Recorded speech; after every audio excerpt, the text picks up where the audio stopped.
Shalom, shalom. Nous rendons grâce à l'Éternel qui nous a donné ce matin de bénéficier, n'est-ce pas, de son souffle de vie, de sa présence, de sa respiration. Nous sommes bénis d'entre les créatures, la créature vivante. Nous sommes loin de son huile extraordinaire qu'est sa présence. Alors, si tu entends cette parole aujourd'hui, c'est parce que le Seigneur t'a donné d'être debout, de resplendir, n'est-ce pas, de sa grâce, de sa bonté, de sa miséricorde.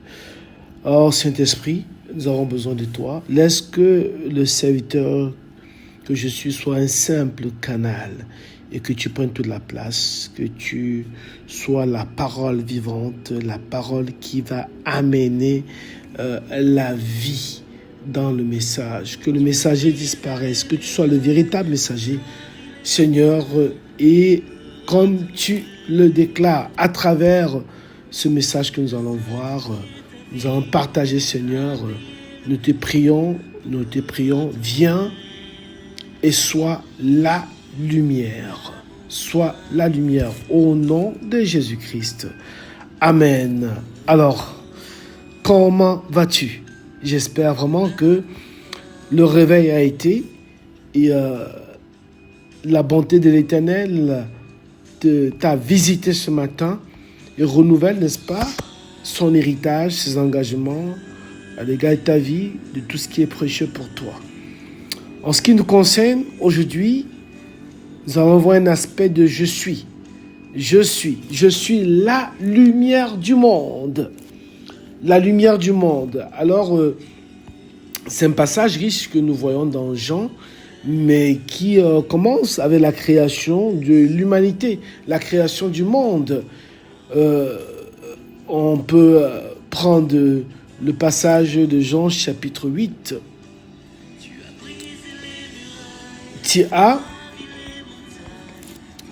Jean chapitre 8.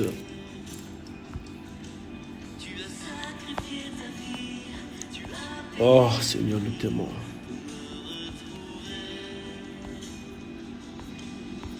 Le verset 12 déclare ceci.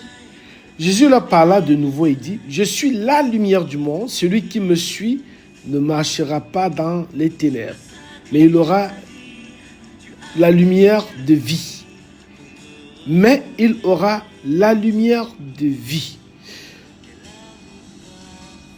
Lorsque nous voyons ce passage, on se demande, mais comment l'homme, en plein jour, peut vivre et il est dans les ténèbres? Comment l'homme peut marcher en plein jour, mais il est dans les ténèbres? Comment l'homme qui a été créé, en fait, l'homme qui existe, l'homme qui vit parmi ses semblables, n'est-ce pas, et qui a la capacité de se déplacer, de se mouvoir, peut être dans les ténèbres? On voit ici, le « je suis » est une personne vivante, en la personne de Yeshua Yamashia. Le je suis est un être vivant qui a le pouvoir, la capacité, le potentiel de te parler. La lumière qui parle, la lumière qui infléchit les pensées de l'homme à sortir d'un état ténébreux à un état de clairvoyance, un état de lumière. Et il dit, je suis cet être-là, la lumière du monde. Le monde cosmos a été créé. Dans ce cosmos, il y a un esprit qu'on appelle cosmique, qui est l'esprit qui anime le monde, qui est l'esprit d'égarement, l'esprit de perdition. Et il vient et éclaire cet esprit de lui-même. Et cet esprit ne peut fléchir les genoux et dire qu'il a besoin de salut, qu'il a besoin d'être sauvé. C'est le même esprit qui a visité Paul. Paul qui était un guerrier, un combattant, qui défendait une doctrine, la doctrine mosaïque. Et il était convaincu de servir Dieu. Tout comme beaucoup de peuples sont dans une doctrine qui est la doctrine du monde, qui est loin d'être la doctrine de la véritable lumière, qui est loin d'être la doctrine de Dieu, je suis. Lorsque la personne de je suis te visite, peu importe l'opacité, peu importe les ténèbres de ta vie, elles ne peuvent que fléchir genoux et solliciter sa présence. et solliciter, n'est-ce pas, sa bienveillance. Nous savons que la lumière a la force, elle a cette capacité de pouvoir rejaillir, de pouvoir éclairer. La lumière, c'est un feu. La lumière, c'est un flambeau. La lumière, c'est un guide. La lumière, c'est une lanterne. La lumière illumine les yeux. La lumière peut illuminer un espace. La lumière. Alors, c'est un peu toutes les caractéristiques de la personne de l'Éternel dans la vie d'un être humain.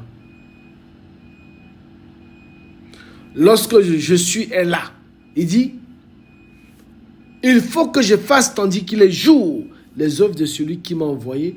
La nuit vient où personne ne peut travailler. Pendant que je suis dans le monde, je suis la lumière du monde. Pendant que je suis dans le monde, je suis la lumière du monde.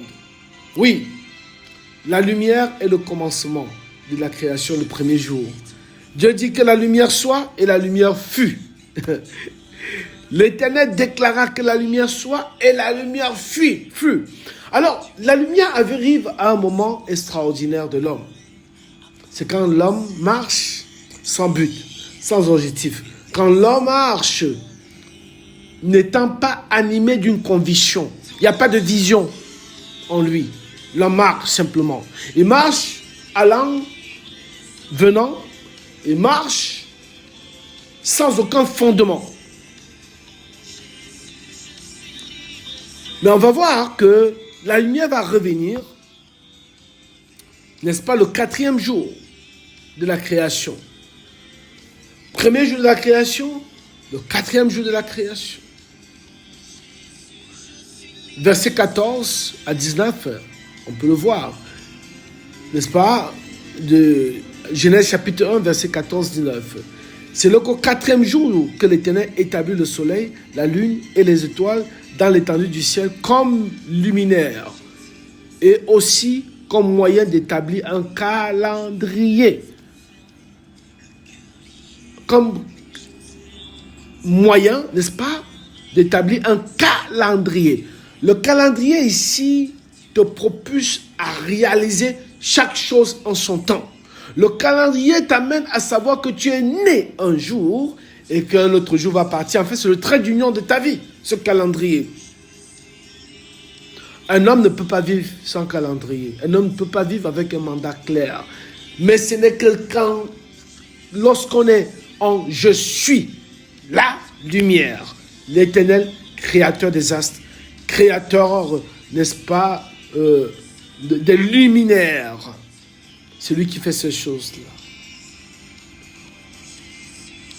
Et c'est ici qu'il dira dans Jean chapitre 1, versets 4 à 5, « Elle était la vie, et la vie était la lumière des hommes. » Le « je suis », le Père créateur, lorsqu'il est en moi, il vit à travers cette lumière qui va éclairer chaque espace de ma conscience qui me juge. La conscience qui n'est pas en paix et qui a besoin de vivre et non de suffoquer. Cette conscience est visitée par la lumière du Père, je suis. C'est la lumière qui vient te rassurer. C'est la lumière qui vient te dire, écoute, c'est le temps de revoir tes pas, de revoir ta marche, de revoir les moyens que tu utilises pour arriver à tes fins, de revoir les instruments que tu utilises pour parvenir à un objectif. Et automatiquement, tu t'appuies sur cette lumière même lumière qui a visité Paul sur la route de Damas. Cette même lumière qui a visité le geôlier qui avait attrapé, n'est-ce pas, Paul en mission et qui voulait sauter la vie. Il voulait mettre fin à sa vie parce qu'il était certain qu'il avait échoué la mission. Et le juge dit non, ta mission n'a pas commencé. Je suis la lumière qui éclaire tes voies obscures d'avant, tes voies nauséabondes, tes voies sans aboutissement. Beaucoup de hommes vont déclarer « Oh, je suis incapable. Oh, j'y arriverai pas. Or, lui encore, moi je peux y faire des choses. Je suis capable. » À moins d'échecs, il s'écrase. Mais lorsque je suis, te visite. Oh, tu te vois nul. Mais chaque fois que tu te vois nul, il y a une capacité suprême qui habite ton cœur, qui anime tes tripes et qui te pousse à sortir de tes tranchées, à sortir des limites humaines, à sortir des limites, alléluia, des ténèbres, à sortir des limites de la nation, à sortir des limites d'un peuple, à sortir des limites de ta famille, où ta famille a été disposée dans une certaine boîte quelconque. Tu sors de cette limite et tu commences à réaliser l'impossible. Parce que je suis, la lumière est là. La personne de je suis, la lumière, devient vivante. Elle devient vivante. David pouvait déclarer ceci dans le psaume 27. L'Éternel est ma lumière et mon salut. De qui aurais-je crainte? L'Éternel est le soutien de ma vie. De qui aurais-je peur? Parce que le je suis devient ta couverture. Le je suis devient ton âme à profusion. Ton âme indestructible. Parce qu'il est éternel. Raison pour laquelle il pouvait dire, envoie ta lumière et ta fidélité, qu'elle me guide, qu'elle me conduise à ta sainte montagne et à tes demeures.